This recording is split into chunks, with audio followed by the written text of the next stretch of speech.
शिव के 12 ज्योतिर्लिंग जिनको श्रद्धा भाव से पूजा जाता है।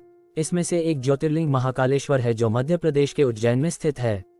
आइए जानते हैं महाकालेश्वर ज्योतिर्लिंग के प्रकट होने और भगवान शिव के महिमा की कथा। अगर हमारे चैनल को सब्सक्राइब नहीं किया है तो सब्सक्राइब और बेल आइकन को दबाएं। श्रावण मास प्रारंभ होने वाला है। इस माह में भगवान शिव की पूजा की जाती है। भगवान शिव की कृपा से भक्त के जीवन में बहुत सारी खुशियों का आगमन होता है। देश भर में शिव के 12 ज्योतिर्लिंग हैं जिनको श्रद्धा भाव से पूजा जाता है। इसमें से एक ज्योतिर्लिंग महाकालेश्वर है जो मध्य प्रदेश के उज्जैन में स्थित है। उज्जैन के भगवान महाकालेश्वर की ख्याति दूर दूर तक है।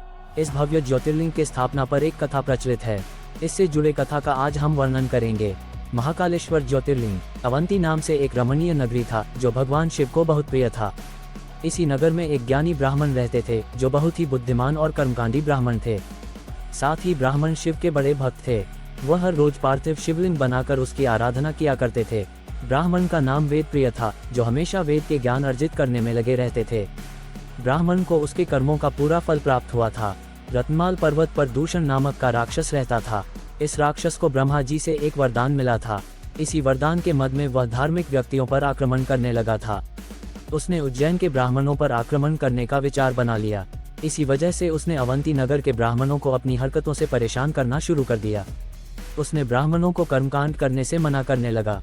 धर्म कर्म का कार्य रोकने के लिए कहा, लेकिन ब्राह्मणों ने उसकी इस बात को नहीं ध्यान दिया। हालांकि राक्षसों द्वारा उन्हें आए दिन परेशान किया जाने लगा। इससे उबकर ब्राह्मणों ने शिव शंकर से अपने रक्षा के लिए प्रार्थना करना शुरू कर दिया। ब्राह्मणों के विनय पर भगवान शिव ने राक्षस के अत्याचार को रोकने से पहले उन्हें चेतावनी दी। एक दिन राक्षसों ने हमला कर दिया। भगवान शिव धरती फाड़कर महाकाल के रूप में प्रकट हुए। नाराज शिव ने अपनी एक हुंकार से ही दूषण राक्षस को भस्म कर दिया। भक्तों की वहीं रुकने की मांग से अभिभूत होकर भगवान वहां विराजमान हो गए। इसी वजह से इस जगह का नाम महाकालेश्वर पड़ा गया, जिसे आप महाकालेश्वर ज्योतिर्लिंग के नाम से जानते हैं।